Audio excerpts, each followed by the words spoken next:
नमस्कार, मैं हूं आपके साथ कविता राणा। लोकसभा चुनाव से पहले सभी पार्टियों ने अपनी अपनी तरकश से सभी तीर लगभग छोड़ दिए हैं और जो कुछ भी बचा है उसे अभी पार्टियां छोड़ ही रही हैं। इसी सिलसिले में कांग्रेस ने अपने सबसे उपयोगी ब्रह्मास्त्र प्रियंका गांधी को सक्रिय राजनीति में लाकर देश में खलबली मचा दी और इस बात को लेकर चारों तरफ चर्चाओं का बाजार गर्म हो गया है। तो सबसे पहले अमेठी में राहुल गांधी ने अचानक ही मीडिया से बात करते हुए कहा कि प्रियंका गांधी कांग्रेस की महासचिव बनाई गई है। प्रियंका को और ज्योतिरादित्य को मैंने उत्तर प्रदेश 2 महीने के लिए नहीं भेजा है।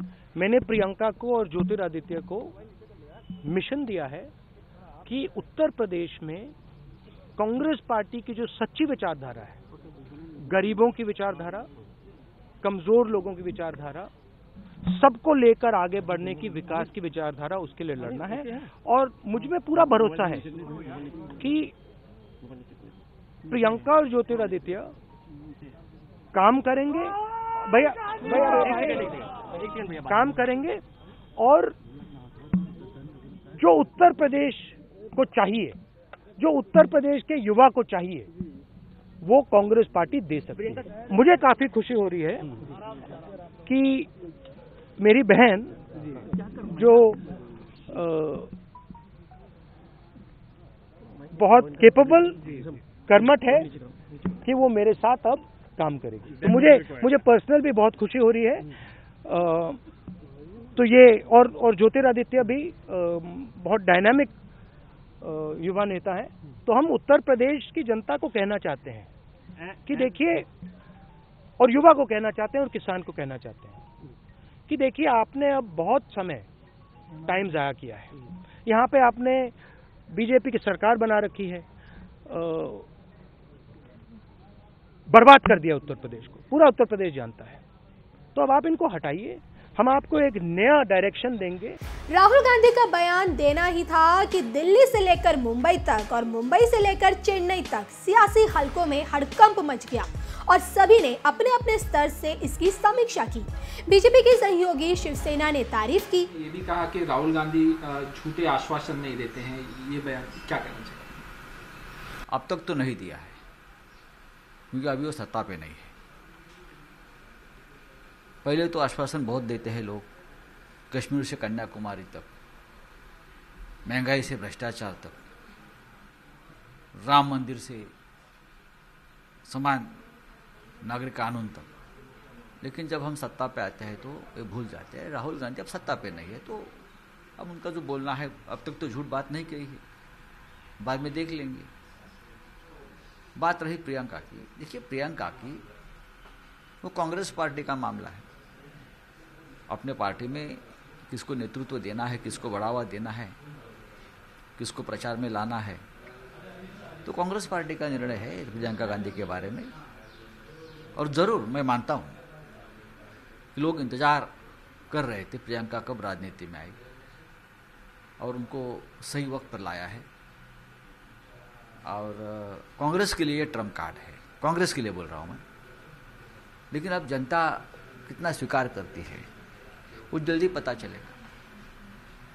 सर, आपने ये कहा कि गांधी परिवार ने जो बलिदान दिया है उसके बारे में भी कोई कुछ भी कहे, गांधी परिवार का बलिदान इस देश के लिए जरूर रहा है, त्याग रहा है, शहादत रही है।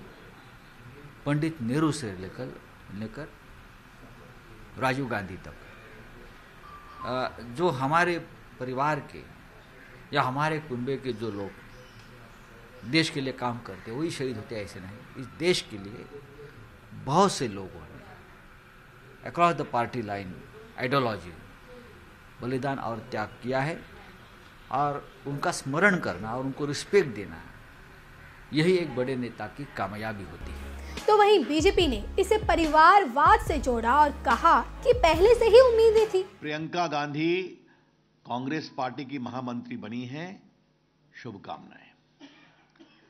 लेकिन जब पार्टी एक परिवार का एक्सटेंशन है तो ये पोस्टिंग अपने आप में कोई बहुत आश्चर्यजनक नहीं है। सिर्फ एक ही बात हमें आश्चर्य की लगी कि उन्हें सिर्फ पूर्वी उत्तर प्रदेश का प्रभारी क्यों बनाया गया। उनका तो दायित्व और बढ़ना चाहिए था, जैसा उनका नाम चलता है। इतना ही मैं कहना चाहता हूं। Who Congress party makes its office bearers is entirely the outlook of the Congress party. Priyanka ji has become the General Secretary. My good luck to her. Since the party is a family concern, these kinds of postings are nothing unusual, except to say with a caveat, why she has been given the limited role of only Eastern UP. Perhaps her persona merited a more wider role for her. तो वहीं UP के मुख्यमंत्री योगी आदित्यनाथ ने तीखा हमला करते हुए कटाक्ष किया। देखिए, 0+0 हमेशा 0 ही होता है। प्रियंका जी पहली बार राजनीति में नहीं हैं। 2014 और 2017 के चुनाव में भी उन्होंने कांग्रेस को लीड किया था। कांग्रेस की जो दुर्गति उस समय हुई थी, वही स्थिति इस बार भी रहेगी। भारतीय जनता पार्टी पर इसका कोई असर पड़ने वाला नहीं है। प्रदेश के अंदर पूरी लड़ाई 70 बनाम 30 की होगी। भारतीय जनता पार्टी 2014 और 2017 के इतिहास को पुनः दोहराएगी। लेकिन उसके बाद से लगातार बयानों का दौर जारी रहा। इस बीच करनाल से बीजेपी के सांसद अश्विनी कुमार चोपड़ा ने कांग्रेस महासचिव प्रियंका गांधी पर बयान देकर खलबली मचा दी, बीजेपी के लिए मुश्किलें खड़ी कर दी। बीजेपी सांसद ने प्रियंका गांधी की तारीफ करते हुए उनके राजनीति में आने का स्वागत किया और अपने अखबार में प्रियंका गांधी की तारीफ में कसीदे पढ़े और लिखा कि प्रियंका गांधी में इंदिरा गांधी की झलक दिखती है। इतना ही लिखना था कि प्रदेश बीजेपी से लेकर स्टेट बीजेपी में खलबली मच गई कि कैसे पार्टी लाइन से छोड़कर एक सांसद प्रियंका गांधी की तारीफ कर सकता है। हम आपको ये भी बताते चले कि ये कोई पहली बार नहीं है जब चोपड़ा ने पार्टी लाइन से अलग बयान दिया हो। इससे पहले भी चोपड़ा ने हरियाणा राज्य प्रशासन की तीखी आलोचना कर चुके हैं। राज्य के अधिकारियों के साथ मनोहर खट्टर सरकार की भी आलोचना करते हुए चोपड़ा ने कहा था कि मुख्यमंत्री हमेशा भ्रष्ट अधिकारियों से घिरे रहते हैं और यही भ्रष्ट अधिकारी सरकार चलाने का काम कर रहे हैं। यही नहीं, प्रियंका गांधी के राजनीति में एंट्री करने पर अखिलेश यादव ने भी उनकी जमकर तारीफ की। राजनीति में जितने नए लोग आए, हम समाजवादियों को उससे ज्यादा खुशी होगी। मैं मुबारकबाद आपके माध्यम से देना चाहता हूँ कि कांग्रेस पार्टी और उनके राष्ट्रीय अध्यक्ष ने एक अच्छा फैसला लिया है। भविष्य में क्या कोई संभावना बनेगी? राहुल जी ने कहा है कि वो आपका और मायावती दोनों का सम्मान। समाजवादी पार्टी की कोशिश होगी, जिन लोगों ने संविधान की धज्जियां उड़ाई हैं, आज जब हम देश पूरा गणतंत्र दिवस मना रहा है, वहीं ये भी पीछे मुड़ के देखने का है कि आखिरकार 4.5 साल और पूरे 5 साल होने जा रहे हैं, कितने नौजवानों को रोजगार मिला है। वो वादे जो लाल किले से किए गए थे वो कितने पूरे हुए हैं। किसान खुशहाल हुआ है कि नहीं हुआ है कि उसी रास्ते पे जा रहा है जिसकी वजह से उसे आत्महत्या करनी पड़ रही है। क्या दुनिया में ऐसा देश कोई होगा जहां पर 5 साल में 50,000 के लगभग किसानों ने आत्महत्या कर ली हो?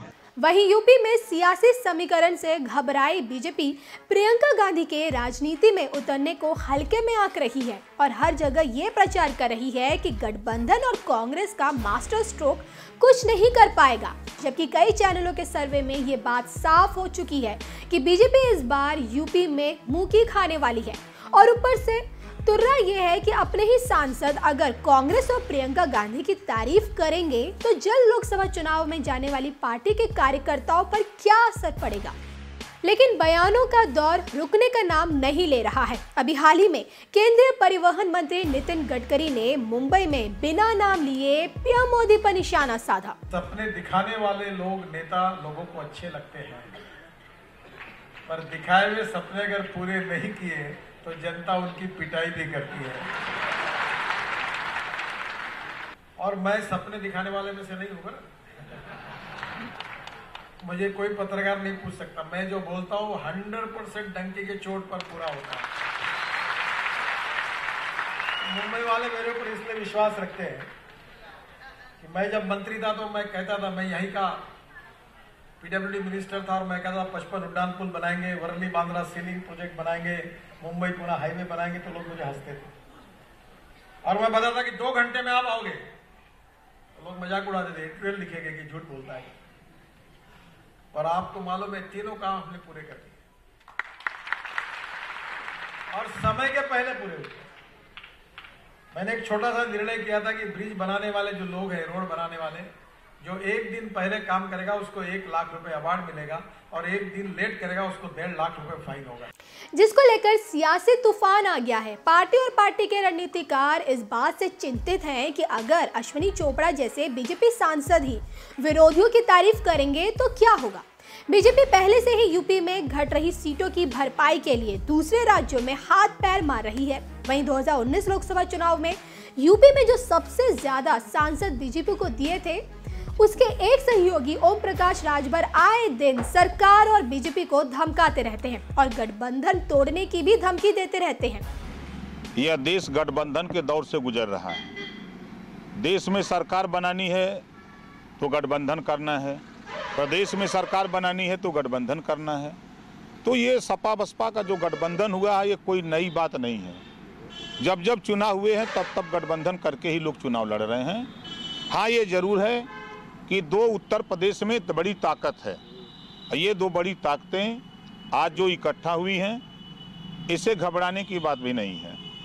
पिछड़ी जाति के 27% आरक्षण जो लागू है 28 साल से, उसमें जो अति पिछड़ा सामाजिक न्याय कमेटी की जो रिपोर्ट आई है, वो रिपोर्ट सिर्फ लागू हो जाए 80 पार्लियामेंट में, हर पार्लियामेंट में 5 लाख, 6 लाख, 7 लाख, 8 लाख अकेले वोट अति पिछड़ा का है। अति पिछड़ा हिस्सा नहीं ले पा रहा है। उसको बड़ी उम्मीद थी कि हम भारतीय जनता पार्टी को वोट दे रहे हैं तो बंटवारा हो जाएगा, हमको भी हिस्सा मिलेगा। जिस दिन बंटवारे की घोषणा हो जाए उस दिन सपा बसपा का पता नहीं लगेगा, ये हमारा मानना है। खासतौर पर इस गठबंधन को लेकर आप क्या कहते हैं, आपका क्या स्टैंड रहेगा? देखिए, हम भारतीय जनता पार्टी के साथ हैं। भारतीय जनता पार्टी अपने साथ रखना चाहेगी तो भारतीय जनता पार्टी के साथ रहेंगे। अगर वो नहीं चाहेगी तो 100 दिन का हमने समय सीमा दिया है, 12 दिन बीत गया है। 100 दिन के बाद हम उत्तर प्रदेश के 80 सीट पे चुनाव लड़ेंगे। हम किसी के साथ नहीं जाने वाले। ऐसे में मुश्किल में फंसी बीजेपी अपने सहयोगियों से लड़े कि अपने विरोधियों से। ऐसे में जब अपने ही परिवार के लोग इस तरह की बात करेंगे तो क्या होगा। जो भी हो, पार्टी इस बार थोड़ी कमजोर तो लग रही है, लेकिन इससे उसकी सेहत पर कोई फर्क नहीं पड़ेगा। और रहा सवाल अश्विनी कुमार जैसे बीजेपी सांसदों का, तो ऐसे सांसदों के बयान देने से थोड़ी बहुत असहज की स्थिति तो आती है, लेकिन उसका वोटरों पर कोई प्रभाव नहीं पड़ता है। जो भी हो, देखना दिलचस्प होगा कि आगे पार्टी अपने ही सांसदों से कैसे निपटती है। देश और दुनिया की तमाम खबरों के लिए आप बने रहिए हमारे साथ।